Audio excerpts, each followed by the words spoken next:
हरि ओम। जननी जन्म सौख्यानां वर्धने कुलसम्पदां पदवी पूर्व पुण्यानां लिख्यते जन्म पत्रिकाम्।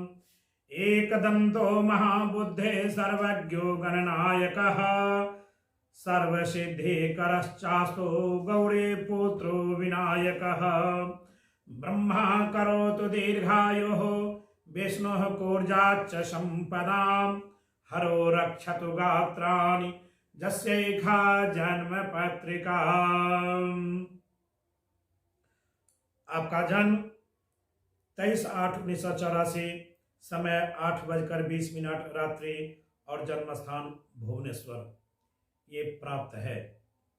अतः इस आधार पर सबसे पहले गौरी पुत्र गणेश जी का मंगलाचरण आप सुन चुके और इसका अर्थ होता है कि जन्म सुख को देने वाली, कुल संपत्ति को बढ़ाने वाली, पूर्व पुण्य फल को दर्शाने वाली जन्मपत्री को मैं लिखता हूँ। सर्वशास्त्रादि के मर्मज्ञ बुद्धिमान गणों के नायक गौरी पुत्र एकदंत विनायक सब सिद्धि को करने वाले प्राप्त हों। जिस जातक की मैं जन्म पत्रिका के बारे में बतलाने के लिए जा रहा हूँ उससे संबंधित ब्रह्मा से मेरी प्रार्थना है कि वो दीर्घायु प्रदान करें तथा भगवान विष्णु से प्रार्थना है कि जीवन में सुख संपत्ति की प्रचुर मात्रा में प्राप्त कराते रहें।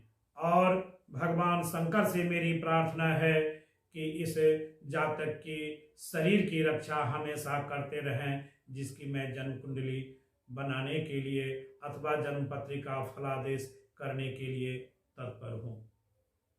अतः इस आधार पर आपकी जन्म कुंडली की जो व्यवस्था है, आप मीन लग्न की जातिका हैं। सबसे पहले आप समझ लें कि नवग्रहों की स्थिति जन्म कुंडली में क्या है। तो लग्न स्थान में कोई ग्रह नहीं है और आपका लग्न 19 डिग्री पर विद्यमान है। दूसरे, धन स्थान में कोई ग्रह नहीं है। तीसरे, प्राकर्म सहज और छोटे भाई का जो स्थान है उसमें राहु विद्यमान है वृक्ष राशिगत। राहु बकरी हैं और राहु 8 डिग्री पर विद्यमान है वृष राशिगत होकर के। चौथे स्थान में मिथुन राशिगत चंद्रमा है और चंद्रमा 23 डिग्री पर में है जो वृद्धावस्था कही जाती है। पंचम स्थान में कोई ग्रह नहीं है। छठे स्थान में सूर्य, बुध और शुक्र 3 ग्रहों की युति है।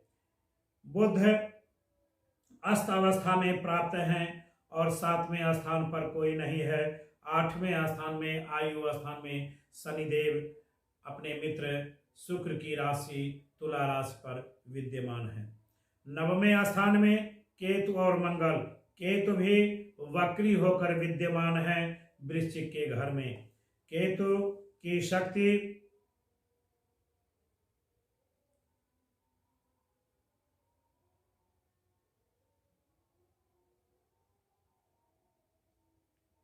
राहु और केतु वक्री अवस्था में हैं और 9वें स्थान में गुरु स्वगृही हैं, अपने राशि में ही विद्यमान है। लेकिन कमी क्या है कि ये 9 डिग्री पर में है कौमार्जा अवस्था में। गुरु तो बलवान हैं लेकिन शक्ति जो होनी चाहिए उस शक्ति में कमी है। सिर्फ 9 डिग्री ही इन्हें प्राप्त है जो कौमार्जा अवस्था कही जाती है। और शुक्रदेव जो हैं वो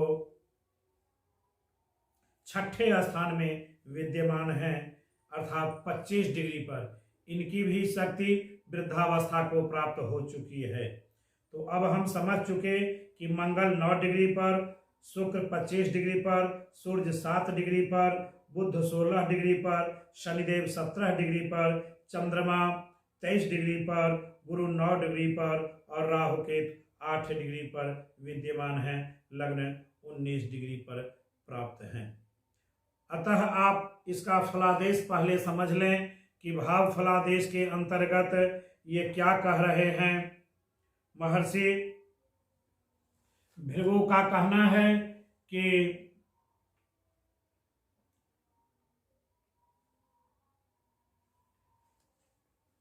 सूर्य जो हैं छठे स्थान पर शुद्ध शुक्र विद्यमान है। छठे रोग एवं शत्रु के भवन में अपने ही राशि पर स्थित स्वगृही अर्थात सिंह राशिगत सूर्य के प्रभाव से जातक अपने शत्रुओं पर विजय प्राप्त करते रहेगा। अतः आपके ऊपर सूर्य का विशेष प्रभाव है। झगड़े झंझट के मामलों में सफलता प्राप्त होगी और रोग आदि से भी सुरक्षित रहेंगे। बड़ा हिम्मती, बहादुर, निडर, परिश्रमी तथा धैर्यमान आप होंगे। यहाँ से सूर्य अपनी 7वीं शत्रु देश से शनि की कुंभ राशि में द्वादश भाव को देखता है। अतः आपके जीवन में खर्चाधिक का जो विशेष बनता है और उससे आपको परेशानी विशेष होगी तथा बाहरी स्थानों के संबंध से भी कुछ कष्टपूर्ण सफलता मिलेगी। खर्च अधिक होने के कारण मन भी कुछ अशांत सा रहेगा। आपका जो प्रश्न है मेरा तलाक होगा कि नहीं, 5 प्रश्न है। मेरा तलाक होगा कि नहीं, पैसा मिलेगा कि नहीं, कर्ज से मुक्ति मिलेगी कि नहीं और जीवन में परेशानी से मुक्ति मिलेगी अथवा नहीं, मेरा बेटा पापा का सुख भोग करेगा, यानी पैतृक संपत्ति का जो है उभय पक्ष में इसे सुख भोग की प्राप्ति होगी कि नहीं, और इत्यादि अन्य प्रश्नों के बारे में भी आप जानकारी करें। केस की जो स्थिति है वो स्थिति आप नवग्रहों का पहले भाव फल जान लें, और भाव फल जो है सो महादशा में विशेष लागू होता है। अतः आप समझ चुके कि सूर्य जो पंचम राशि षष्ठे राशि में जो विद्यमान है रोग शत्रु के घर में, तो सूर्य का क्या फल होगा आप समझ चुके। और सूर्य का फलादेश जब सूर्य की महादशा अंतरदशा आएगी, इसका फलादेश हम बाद में करेंगे। अब चंद्रमा के बारे में समझें। चंद्रमा चौथे भवन में विद्यमान है। चौथे केंद्र माता एवं भूमि के भवन में अपने मित्र बुध की मिथुन राशि पर स्थित चंद्रमा के प्रभाव से जातक को माता, भूमि एवं मकान आदि का श्रेष्ठ सुख प्राप्त होगा। आप पूर्ण रूप से जातक शब्द जहाँ कहीं भी हम बोलेंगे आप अपने बारे में समझेंगे। जातक का अर्थ यह है जातः इति जातक, जो उत्पन्न हुआ उसे ही जातक कहते हैं। अतः जातक शब्द का अर्थ व्यक्तिगत आप अपने से लेंगे। संतान एवं विद्या पक्ष में भी उन्नति मिलेगी। सुख के साधन सहज में ही उपलब्ध होते रहेंगे। चंद्रमा अपनी 7वीं मित्र देश से गुरु की धनु राशि में 10वें भाव को देखता है। अतः व्यवसाय की उन्नति होगी और राजकीय क्षेत्र में सम्मान भी प्राप्त होगा आपको, तथा पिता द्वारा सुख प्राप्त आप करेंगे। ऐसा व्यक्ति प्रायः देखा गया है कि अपनी उन्नति अनेक प्रकार से करता है। जब चंद्रमा की महादशा या अंतरदशा आएगी तब ये फल आप पर विशेष रूप से लागू होगा। अब हम 7, 8, 9 9वें स्थान में मंगल 9 डिग्री पर विद्यमान है। अतः मंगल का फलादेश आप समझ लें। 9वें त्रिकोण भाग्य एवं धर्म के भवन में अपनी ही वृश्चिक राशि पर स्थित मंगल के प्रभाव से आपको भाग्य की वृद्धि होगी तथा धर्म का पालन भी आप करेंगे। ऐसा व्यक्ति बड़ा भाग्यशाली, धनी, धर्मात्मा तथा यशस्वी होता है। प्रायः ऐसा देखा गया है। मंगल की चौथी शत्रु जैसे द्वादश भाव को देखने के कारण खर्च के मामले में असंतोष रहेगा तथा बाहरी स्थानों का संबंध भी विशेष रुचिकर नहीं होगा। अतः अपने स्वभाव, आचरण, चरित्र और वाणी पर विशेष नियंत्रण रखें, जो आपके लिए हमेशा अच्छा और सुखदायक होगा। 8वीं मित्र से चतुर्थ भाव को देखने के कारण माता, भूमि एवं मकान का सुख यथेष्ट मात्रा में मिलेगा। कुल मिलाकर ऐसा जातक प्रायः भाग्यवान, सुखी और यशस्वी होता है ना। अब आप समझ लें कि छठे स्थान में बकरी होकर बुध 16 डिग्री पर विद्यमान है। छठे रोग एवं शत्रु के भवन में अपने मित्र सूर्य की सिंह राशि पर स्थित बुध के प्रभाव से आपको शत्रु पक्ष में शांति से काम निकालना होगा। क्योंकि बुध की महादशा जब आएगी या अंतरदशा आएगी तो आपके शत्रु प्रबल हो जाएंगे और उस समय आपको शांति के साथ काम लेना पड़ेगा। बुद्धि और बल का विशेष चातुर्यता के साथ काम लेना होगा, अन्यथा आप फेल हो जाएंगे। अतः माता तथा पति से कुछ विरोध रहेगा। विरोधावस्था की स्थिति बुध की महादशा में प्राप्त होगी अथवा अंतरदशा में प्राप्त होगी तथा भूमि मकान आदि का सुख भी कम मात्रा में मिलेगा। व्यवसाय के क्षेत्र में अपने बुद्धि बल तथा परिश्रम से सफलता प्राप्त करेंगे। बुध अपनी 7वीं मित्र देश से शनि की कुंभ राशि में द्वादश भाव को देखता है, अतः खर्चा अधिक रहेगा तथा बाहरी स्थानों के संबंध से आप लाभ प्राप्त करेंगे। अब बृहस्पति की बारी है। 10वें स्थान में गुरु भी बकरी होकर विद्यमान है, लेकिन स्वगृही हैं। अतः 10वें केंद्र पिता राज्य एवं व्यवसाय के भवन में अपने ही धनु राशि पर स्थित स्वक्षेत्रीय गुरु के प्रभाव से आपको पिता से बड़ी शक्ति, राज्य से बड़ा सम्मान तथा व्यापार से बड़ा लाभ प्राप्त होगा। ऐसा व्यक्ति प्रायः देखा गया है कि प्रतिष्ठित, धनी, यशस्वी तथा प्रभावशाली होता है। गुरु अपने 5वें मित्र से द्वितीय भाव को देखता है, अतः आपको धन की उन्नति होगी तथा कुटुंब का सुख भी मिलेगा।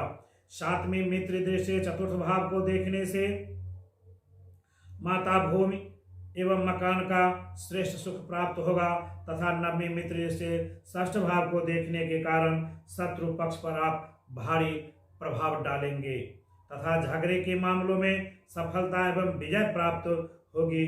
प्रायः ऐसा देखा गया है कि ऐसा जातक धनी, यशस्वी, सुखी, बहादुर, हिम्मती तथा हुकूमत करने वाले जातक हुआ करते हैं, जो आप पर पूर्ण रूप से लागू और हावी भी है। अतः गुरु का भी फलादेश आप श्रवण कर चुके।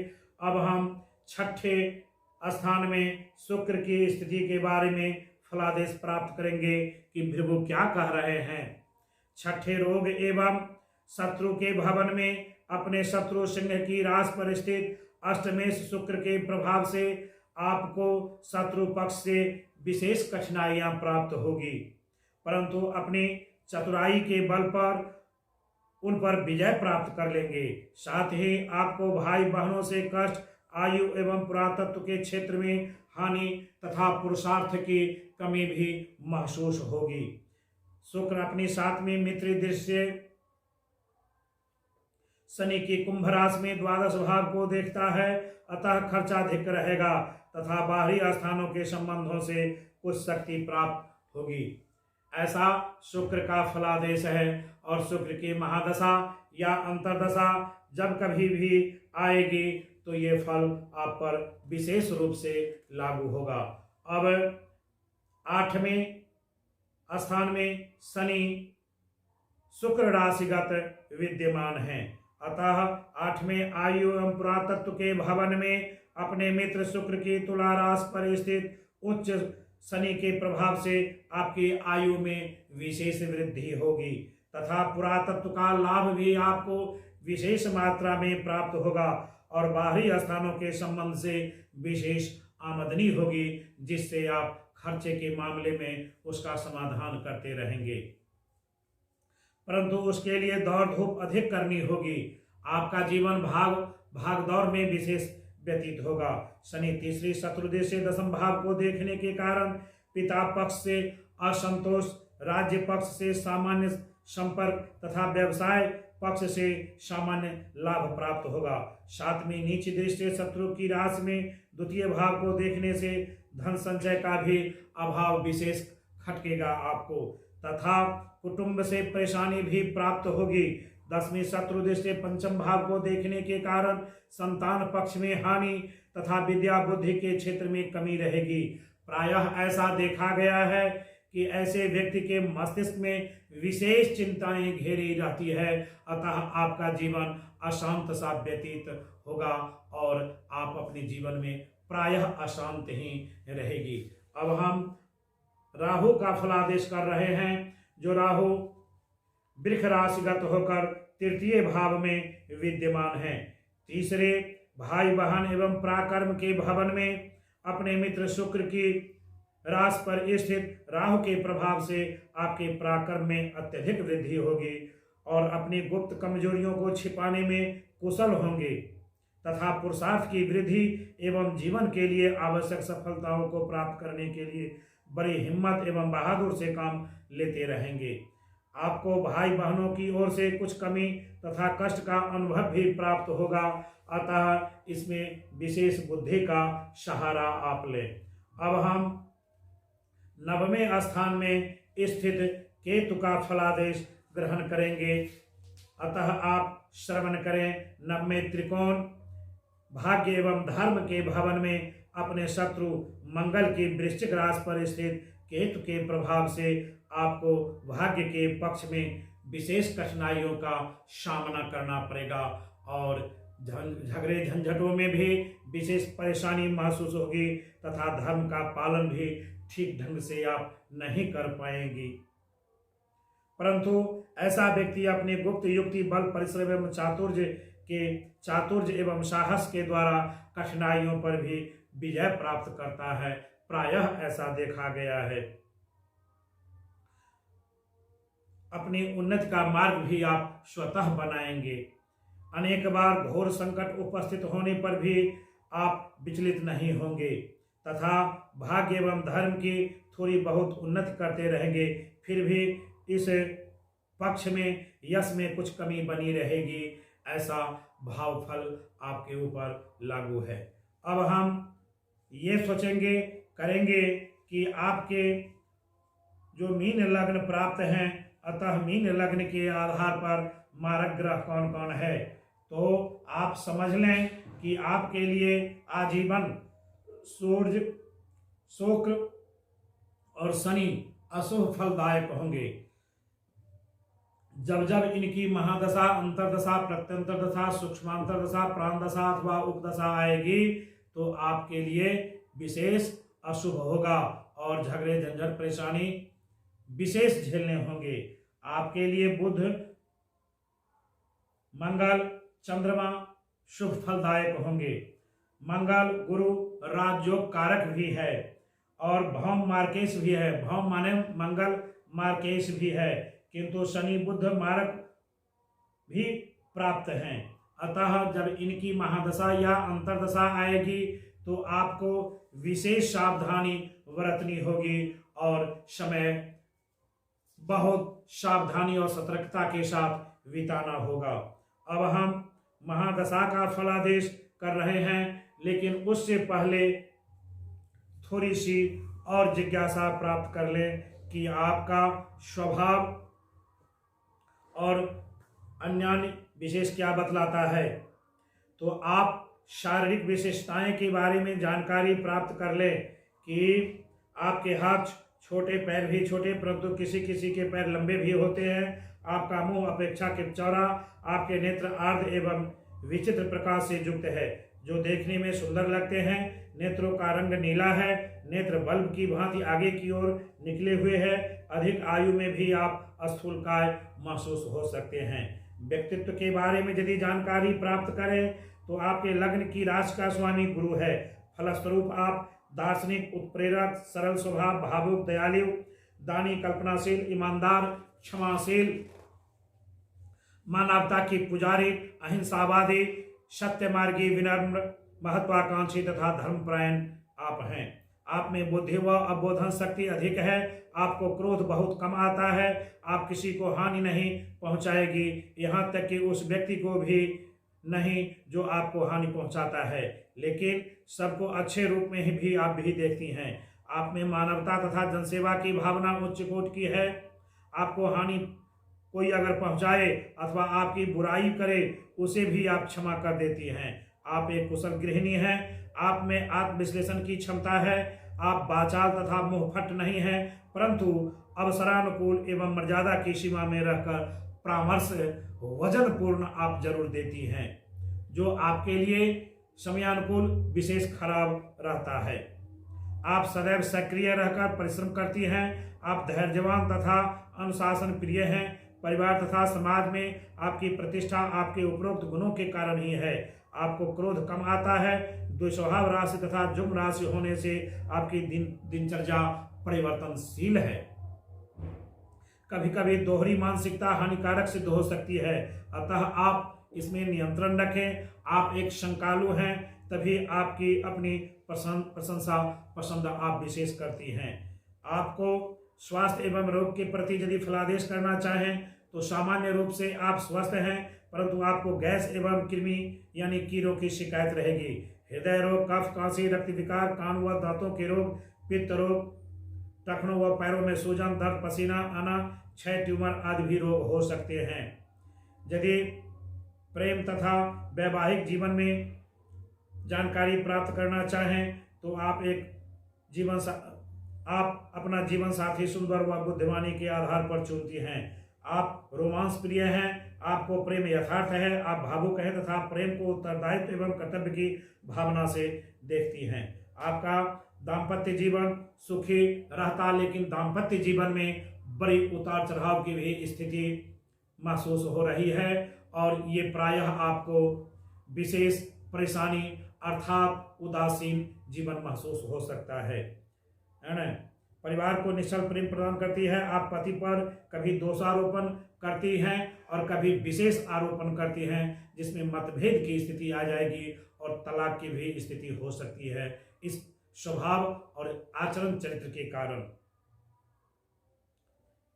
बल्कि विपरीत परिस्थितियों में भी आप तल्लीनता के साथ सेवा करेंगी। आवश्यकता से अधिक सरल, वफादार, दयालु एवं भावुक होने के कारण कभी कभी प्यार में आप धोखा भी खा सकती हैं और जीवन आपका उदासीन और कठिनता और अशांत प्रिय व्यतीत हो सकता है। यदि महत्वपूर्ण दिन के बारे में जानकारी करना चाहें तो आपके लिए रविवार, मंगलवार, रविवार और गुरुवार आपके लिए शुभ है।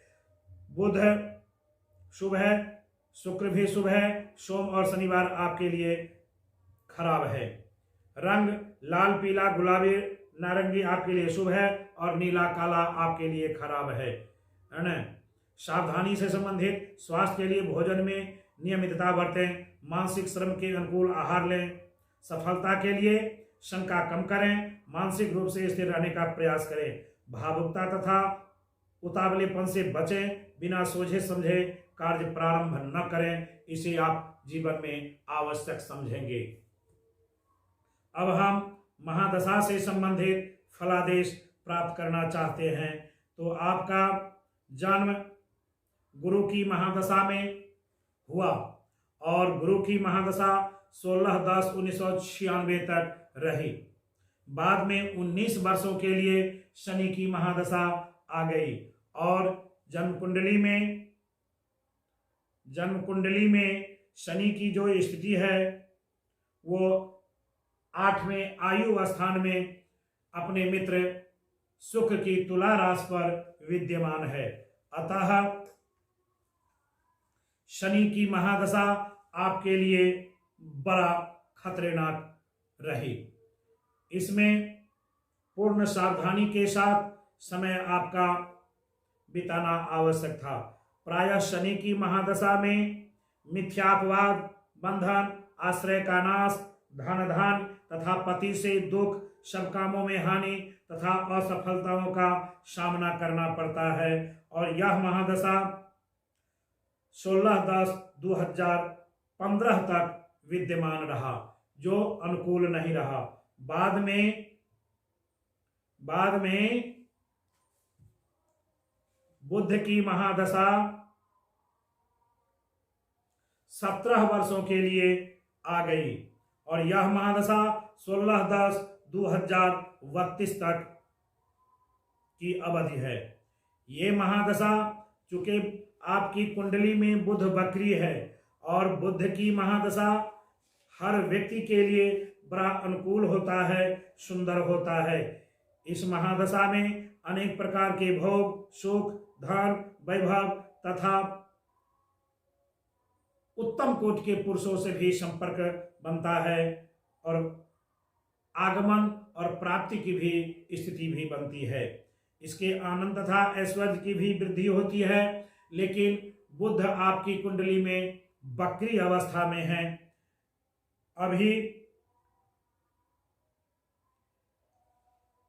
13/3/2018 तक बुध की महादशा में बुध की अंतर्दशा रही। उसके बाद 10/3/2019 तक बुध की महादशा में केतु की अंतर्दशा, जो केतु की अंतर्दशा अच्छा नहीं रहता है।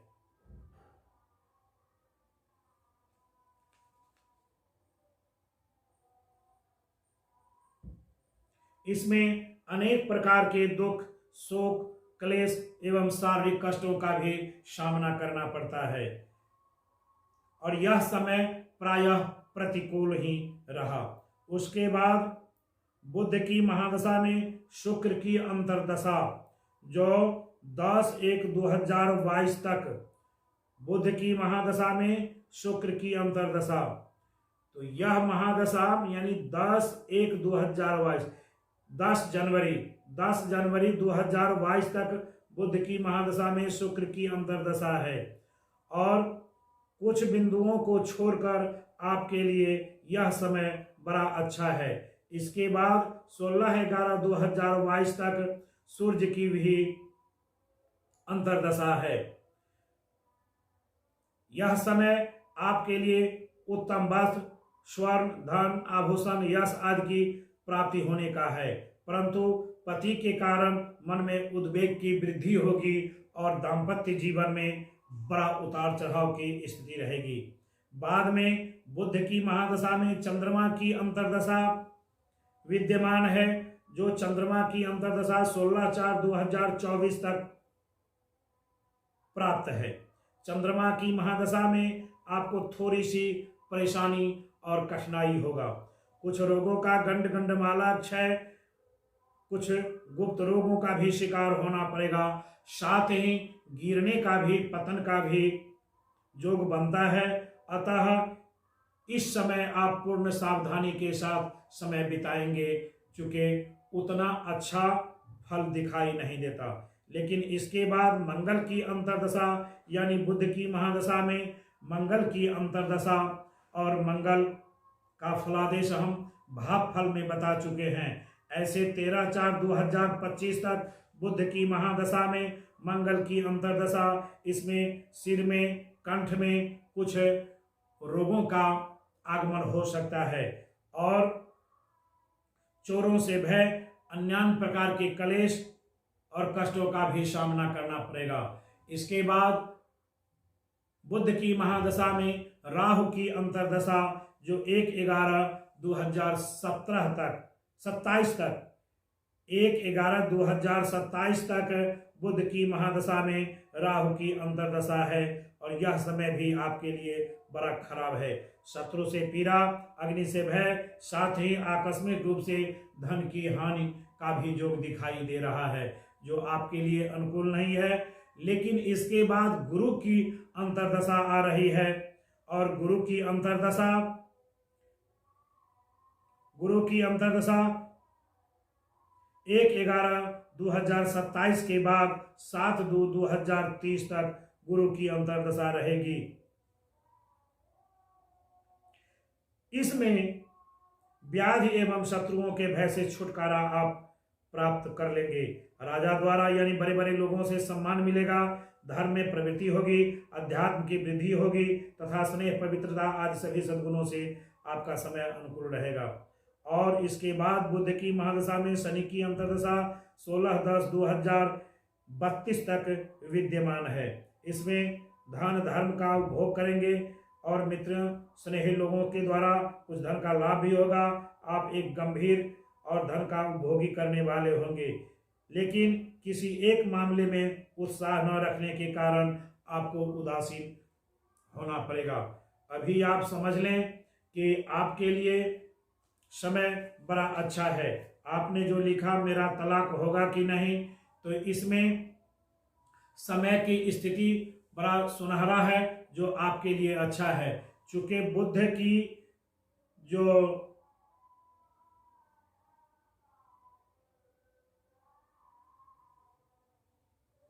की जो स्थिति है जन्म कुंडली में, वो बकरी होकर छठे रोग शत्रु के स्थान में है और भाव फल हमने बता ही दिया है आपको, अतः आपके पक्ष में फैसला होगा। दूसरा क्वेश्चन था आपका, जब पैसा मिलेगा कि नहीं, तो ये अनुकूल रहेगा और आपके पक्ष में कोर्ट के द्वारा डिग्री मिलेगी आप। और वो समय बुध की महादशा में सूर्य और चंद्रमा की अंतर्दशा, जो दोनों आपके लिए बहुत हितकर और सुंदर है।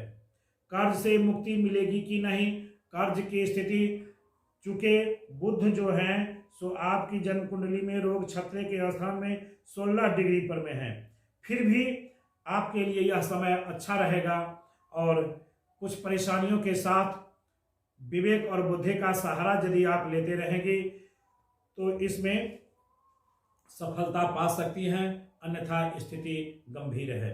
जीवन में परेशानी से मुक्ति मिलेगी कि नहीं, दाम्पत्य जीवन में उतार चढ़ाव के कारण जीवन उलझा हुआ है और इसमें मिला जुला करके काम करना होगा, ये परेशानी दिखाई दे रही है। मेरा बेटा पिता का सुख भोगेगा या नहीं, यानी पैतृक संपत्ति का जो लाभ होना चाहिए, जो प्राप्त होना चाहिए, तो इसका तो जो पुत्र का जन्म डेट होगा, डेट ऑफ बर्थ होगा, उसकी कुंडली क्या बतला रही है, उसकी अभी ग्रह की स्थिति कैसी है, तो विशेष फलादेश उस पर में लागू होगा। ऐसे संतान का जो घर है वो 5वां घर होता है और 5वां घर कर्क राशि का है और कर्क राशि से संबंधित 1 2 3 4 5 1 2 3 4 5 6 7 8 इसमें उदासीन की स्थिति दिखाई दे रही है, फिर भी कुछ न कुछ विशेष प्राप्त होगा। अतः आपका समय अभी मिला जुला कर ठीक है, लेकिन बुध की महादशा के बाद